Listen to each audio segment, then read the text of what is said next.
Hi, I'm Cheryl and welcome to my sewing room. I'm going to demonstrate a really fun block to make, a quilt block, and it's called Card Trick. But in this block I'm only going to use 2 colors. Card Trick is normally often used with 4 colors, but the 2 color one is much easier to do. So here it is. Okay, so this area here represents holding cards in your hand and you have them fanned out. That's why it's called Card Trick. And this version is really pretty simple to put together. So you have your 2 main colors in here and make sure they are a sharp contrast from each other, and then make sure your background is a sharp contrast between your other 2 colors so that that card area shows up really well. Now this is a really large version because I made a pillow out of it, but let me show you what it looks like in the 12 and a half inch finish size. So you can make this any size you want, and at near the beginning of the video I'm going to be giving you sizes for the 12 and a half inch size and then this larger one which is 17 inches in case you want to make a pillow out of it. So let me go ahead and set this aside. Now here are the measurements for the 12 and a half inch finish size. Out of both fabrics A and B, you're going to need 2 2.5 inch squares and 2 2.5 by 4.5 inch squares. And again, you need that out of both A and B fabrics. Now your background fabric, you're going to need 4 2.5 inch squares and 2 6.5 inch squares.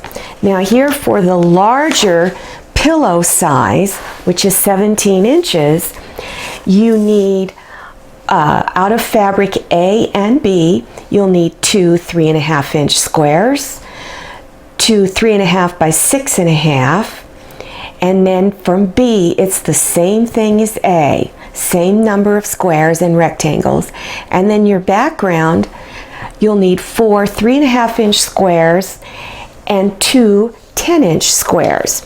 And then here is just the basic layout right here. So you have your C, your B rectangle here, C, A, B, A, same thing here, and then again it identifies what's down there. So that's your basic layout right there. Okay, so let's start putting it together.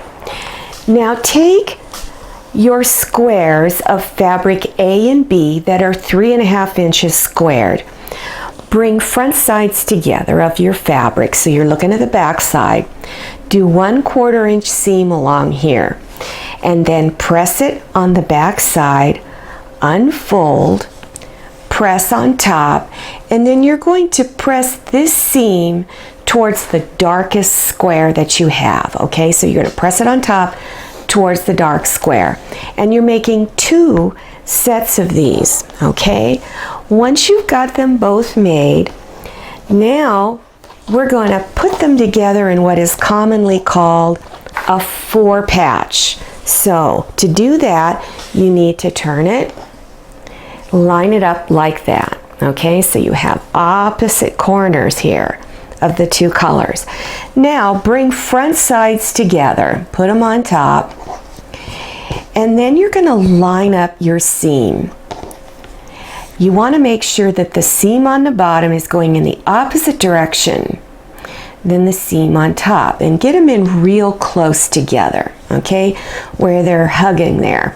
And then you want to go ahead and put a pin to hold that seam in place. And you can put more pins on the other sides if you want to. Then stitch 1/4 inch seam along here. Then press on the back side, and then you're going to unfold it and press on the top side, and make sure the seam along here is all pressed in one direction so it looks nice and neat on the back side. Now take this same 4 patch, so this is what it looks like when it's done. Take 2 of your fabric B rectangles, the fabric B rectangles, and you're going to bring front sides together on opposite sides of that 4 patch. And line it up. Stitch 1/4 inch here and 1/4 inch seam here. Then press it with your iron on the back side, unfold, and press the seams on top. And when you press your seams here, you want to make sure the seams are going towards the big rectangles here, away from this center area here. So it's going to go out that way. Okay, once you've got that done, now take your fabric A, both of your fabric A rectangles, and 4 of your 3.5 inch square of your background fabric, which is fabric C. And at each end, you're going to place it on each end, front sides together, stitch 1/4 inch here and here. Then press it on the back side and unfold, and you're going to press it on top. And how I would do that is keep this center rectangle lifted slightly, and with your iron, push against this seam. Try not to stretch your fabric. Push against that seam. Do the same thing on this side, because you want to make sure that the seams are going in this way towards this rectangle. Now again, you're making 2 of these. 2. All right, so now lay out your 3 rows like this, okay? And there you go. So this, you're getting real close to having the card trick portion put together. Now you want to take each of these and bring front sides together. So lay them on top. Line up your seams again here as well as here. Make sure the seams on the bottom are going in the opposite direction than the seam on top. Place pins to hold these, okay, so that they're in nice and snug. Do the same thing on this side. Get everything lined up. Then stitch 1/4 inch along here and 1/4 inch along here. Always press your seams on the back side to get them nice and flat. Then unfold everything. Press the seams on top, and this time the seam along here is going to go out and away from the center of the block. So you do that on both sides. Okay, now get your 10 inch square, 2 squares of background fabric. This is fabric C. These are 10 inch squares. Turn it so that it's corner to corner facing you. Take a ruler that's large enough to reach corner to corner, line it up, and then with your rotary cutter, you're going to cut it in half. Okay? Now,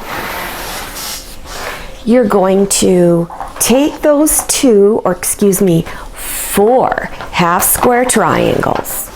Okay? Whoops, let me lay it like this, sorry. And you're going to bring them front sides together. And by the way, when you're lining them up, I'm going to focus over here, Mr. Cameraman. You want to make sure you have a little bit of overhang on each side. So you want to center that half square triangle along here. Okay, so you're bringing front sides together, and on both sides stitch 1/4 inch along here.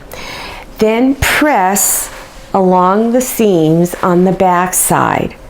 Then unfold and press on top. And you're going to press these seams away from the center of your block. Away. Then you're going to trim these edges off. So line up your ruler on this edge here. And with your rotary cutter, trim these edges so that they're straight along this edge. So when you're done, it looks like this. Okay, see how nice and straight it is? Now take your last 2 rectangles, and again, you're going to bring front sides together. You will have a little bit of overhang on each corner here. That's okay. Then go ahead and stitch 1/4 inch along here, And you're going to do the same thing on this side. Put the other triangle up here, stitch 1/4 inch. Then always press your seams on the back. It helps to flatten everything out. Then unfold your half square triangles on both sides. Press the seam on top. Then you're going to make sure you press the seams going out and away from the center of your block.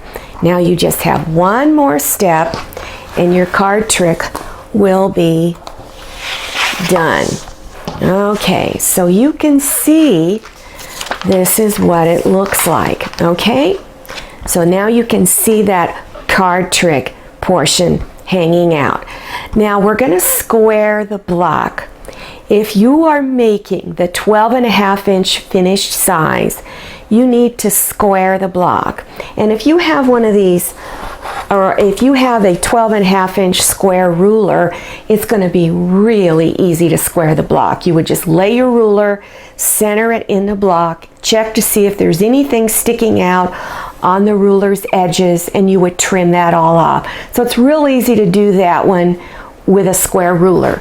But because this block is so big, you're going to need a cutting mat to get it squared up.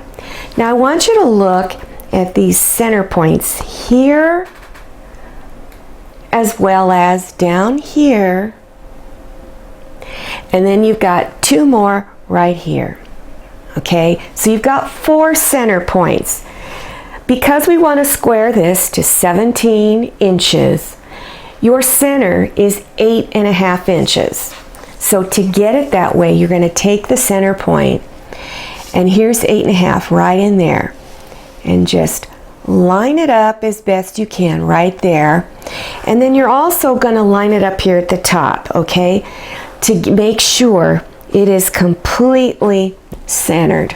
All right, now I don't have a large enough mat here to do it, but I think you get the idea. Now you want to go over to your 2 other sides. Now here's 17 inches right there. Okay, so you're going to be trimming a little bit off, and it's probably going to be about 1/2 inch. Okay, so take your ruler's edge and lay it on there, and it looks like it's going to work out just good because I've got 1/4 inch past this center point here, so 1/4 inch, and that's for seam allowance. Okay, sorry, it won't move, it's so heavy. So then after you got everything nice and straight and lined up, you would go ahead and cut this edge off. Then you would go to all of your other sides and do the same thing so that you have it 17 inches square. Okay, and then you're done with your block to either put it in a quilt or make a table runner, a pillow. There's so much you can do with this card trick block. So let's take one more look at the card trick. Now this is the one that's in a pillow. Okay, so if you want to turn this block into a pillow, go ahead and click on the link in the upper right hand corner, and it's how to make a pillow with a ruffle. So all you would do is make your card trick block and then follow the rest of the instructions in that video. Now if you like this particular ruffle, this is a double-edged ruffle or a double ruffle because it gives the illusion of being a double ruffle when it's really only one. Then click on the next link in the upper right hand corner. This is really a fun little project to make, and you can make this pillow in just a few hours. It's really fast. Another Saturday afternoon project. Okay, now to keep informed on all my future videos, click on subscribe. You got to do that. That's how you're going to keep up with what's going on this channel. We do a lot of videos. So the subscribe button is down there in that lower right hand corner. It's red, it says subscribe, but there's also a round picture of my face up here. floating around, that's also a subscribe button. So you can click on either one of those. YouTube's going to ask you for your email address, so make sure you do that. And the next time I have a new video, YouTube sends you a brief email with a big old button in the center. You click on it and it takes you directly to my latest video. I'm Cheryl, and I'm really glad you came to my sewing room, and I'm going to see you next time, and happy sewing. Okay?